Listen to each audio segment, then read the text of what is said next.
vous faire une lecture analytique de la fable de La Fontaine, Le singe et le léopard. Le cadre du récit est très vite posé. L'imparfait de l'indicatif à valeur itérative indique que les mêmes actions se répètent de façon régulière. La plus grande qualité du léopard est la beauté de sa fourrure. Donc c'est une critique des courtisans que La Fontaine fait ici, puisque les courtisans misent tout sur leurs vêtements pour plaire au roi. Mais la mode est éphémère, donc leur position est précaire. On voit l'humour de La Fontaine par rapport au léopard qui se réjouit que le roi veuille sa peau pour s'en faire un manteau de fourrure. C'est une situation inquiétante pour le léopard. Les alexandrins 10 et 11 sont césurés à l'hémistiche, c'est-à-dire qu'ils sont coupés au milieu, ce qui donne un rythme binaire qui souligne le rapport cause-conséquence. La bigarrure plaît, partant, chacun le vit. Donc il y en a un qui dit que le léopard est beau et à partir de là, tout le monde le regarde. Mais ce fut bientôt fait, bientôt chacun sortit. Mais ils ont vite fait de regarder et très rapidement, ça ne les intéresse plus. Ils passent à autre chose, ils cherchent une autre distraction.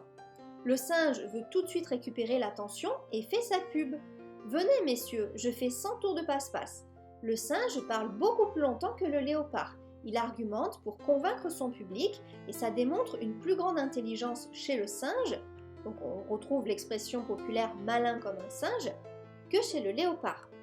Le singe ancre son discours dans le réel en évoquant des noms propres connus de son public. Son dernier argument, satisfait ou remboursé, sécurise le public déjà tout acquis à son discours qui était bien ficelé car bien argumenté.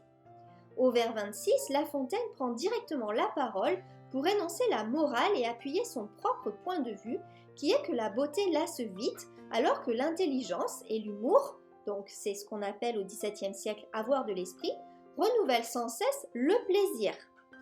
Le singe avait raison, ce n'est pas sur l'habit que la diversité me plaît, c'est dans l'esprit.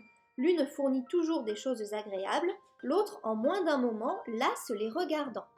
On peut y voir une dimension autobiographique à l'infidélité conjugale de La Fontaine qui, bien que mariée à une femme très belle, allait sans cesse en séduire d'autres.